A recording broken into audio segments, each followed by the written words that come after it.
Hello, everyone. Welcome back to Unraveling Politics, a weekly political news show. Today we have two topics. Three topics. Kamala Harris's potential return to politics, the results of the Canadian elections and how that affects us Americans, and as well as some economic news at the end. So, firstly, why on earth am I talking about Kamala Harris again? Isn't she politically dead?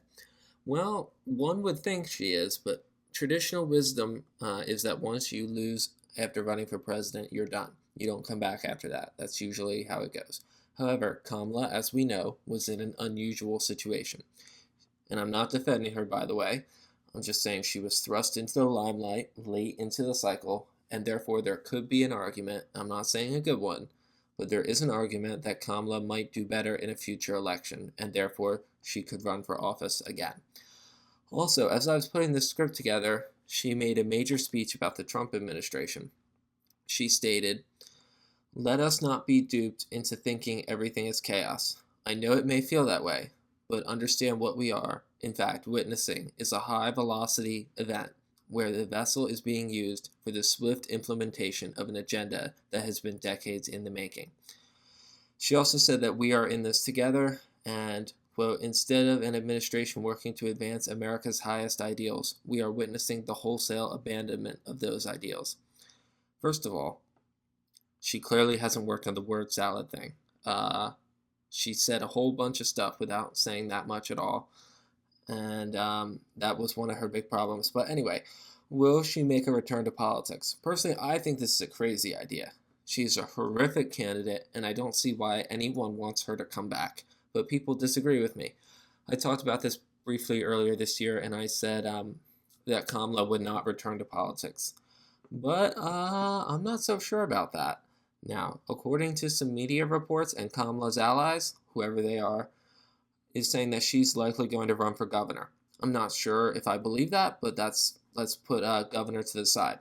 Will she run for president again in 2028? According to polls, she leads in the Democratic primary in 2028. I assume this is just because people know who she is. Race to the White House had a poll with Kamala at 27%, Pete Buttigieg at 16%, Alexandria Ocasio-Cortez at 13%, Cory Booker at 9%, Gavin Newsom, as I call him, at 7%, Josh Shapiro at 5%, and Gretchen Whitmer at 5%. That being said, even though Trump is unpopular right now, his approval rating is like -6, the Democratic Party's approval rating is -30 in the polls, and their reputation is as good as crap right now. Will Kamala return? I doubt it, and this is why. Why did she lose the election last year? Well, she lost because she was a terrible candidate. She was associated with the Biden administration. She's also coronated as the nominee, which turned some voters off.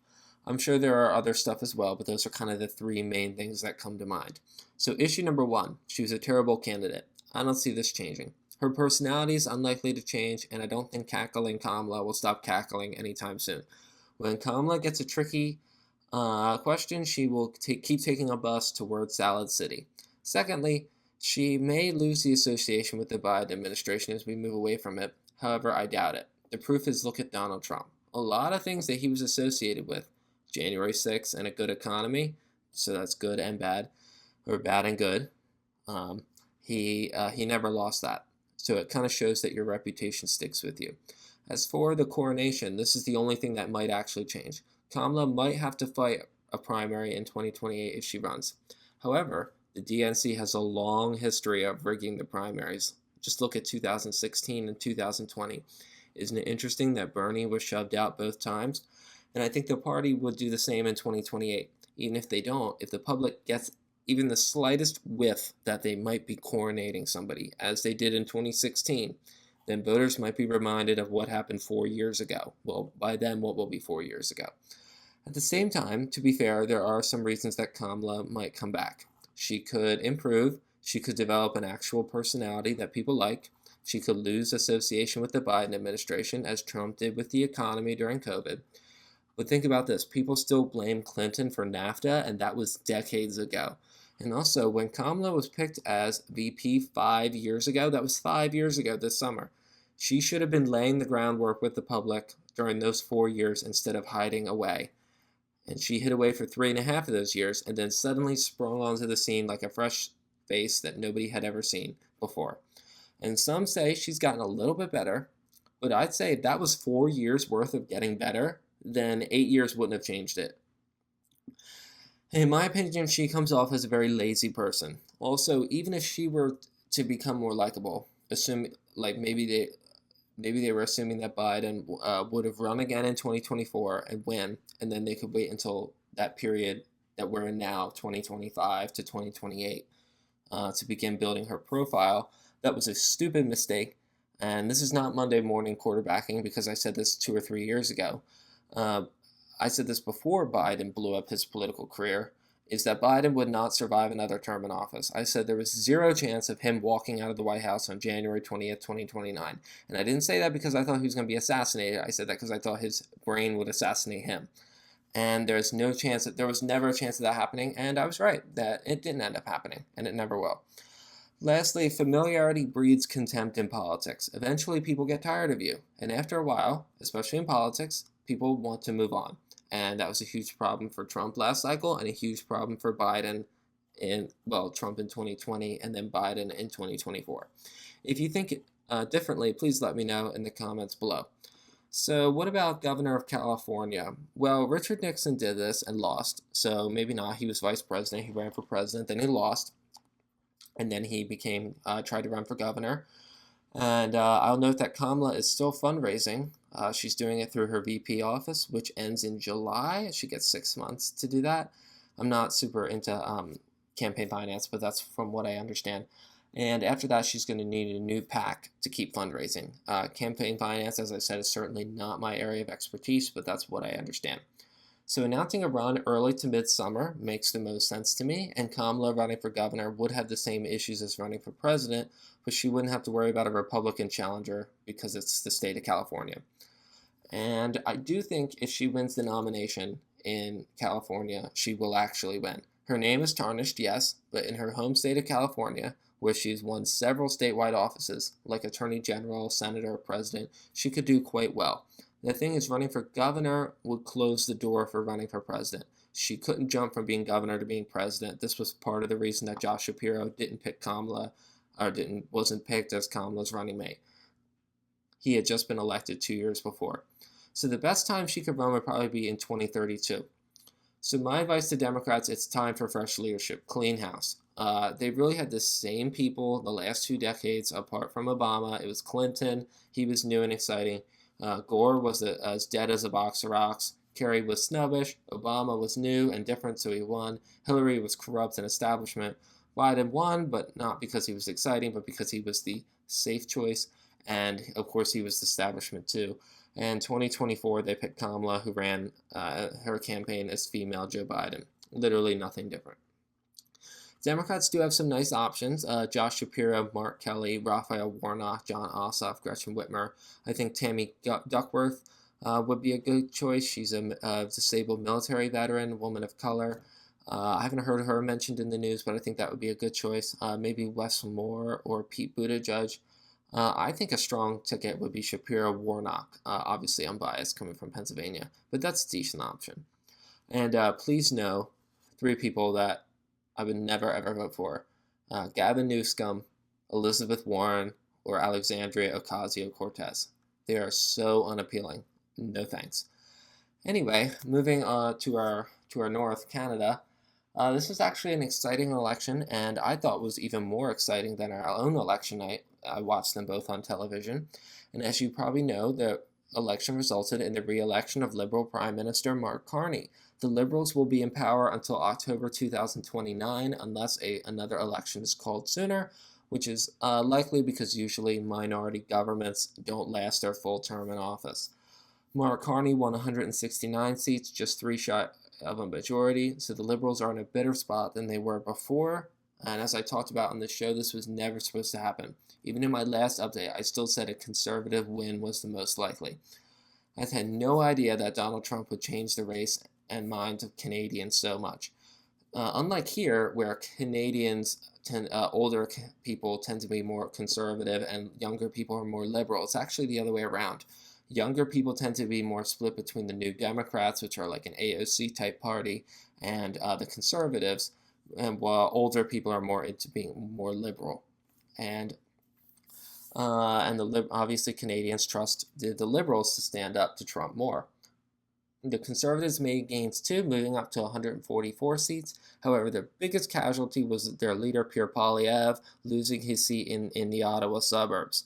This was deeply embarrassing, and it looks like he's going to stay on as Conservative leader. He's going to have to come back into Parliament with another seat, which is currently the plan. I'm not going to get too much into it. But when your leader is not a sitting MP, you can't participate in debates. You can't be on the House floor.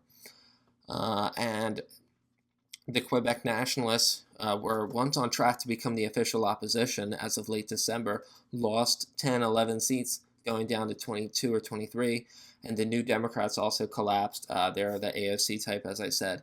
They're down from down to seven from 24, and their leader, Jagmeet Singh, also lost his seat. And the Green Party is at 1. So Canada will have its third minority government in a row, which means that Mark Carney will need to work with other parties to get legislation through the House. As Trudeau before him, he has two options: to work with the New Democrats or the Bloc. I imagine both parties will be at least somewhat hostile to him. The Bloc doesn't want to be too closely associated with the Liberals because that's what the NDP did and they got smoked. And the NDP doesn't want to do that again because they got smoked. And they're not going to work with the Conservatives either. But it's clear the NDP and the Bloc will not be a doormat for Mark Carney either. As I said, all these parties are united against Trump. I think despite the minority parliament, Carney is not in the worst spot for negotiating with Trump. These type of negotiations, though, might be interesting, and if his party does begin to slip in the polls again, which I think they will, then infighting will begin again, just like they were under Trudeau. And at the same time, I get the sense that Canadians do not want another election for the medium term. I would say another one would probably be in 2027 or 2028. 2028 is more likely. I'd be shocked if there's one anytime in the next 2.5 years. So if Pierre stays as leader, I would suggest that he moves to the center a bit to capture more of the votes and bide his time, not trigger an election like he was doing all of last year, which he was smart to do last year, but that was not going to work now.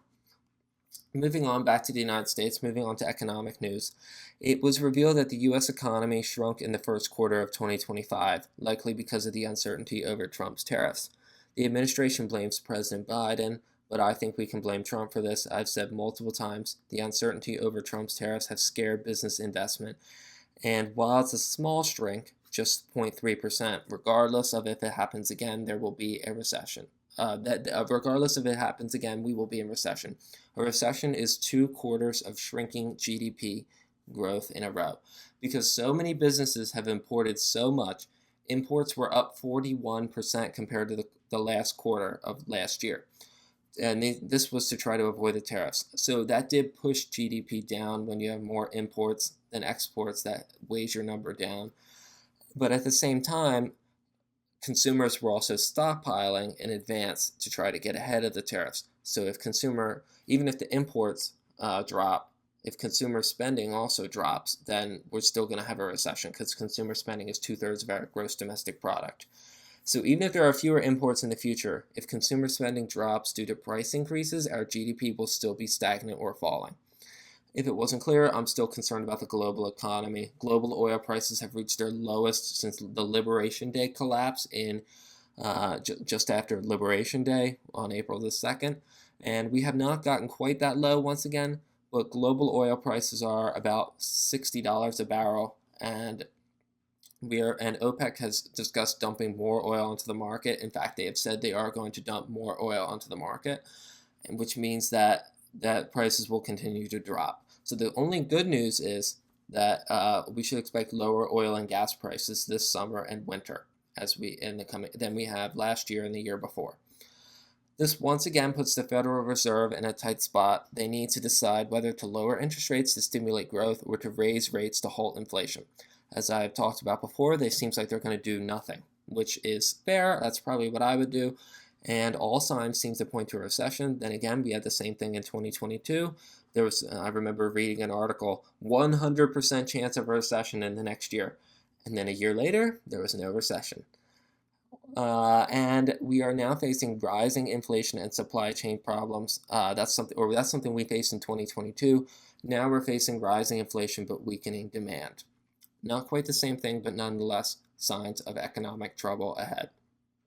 Anyway, that is it for this episode. Thank you for listening. I really appreciate it. Please share this with your family and friends. We will be approaching our first anniversary of the show next week.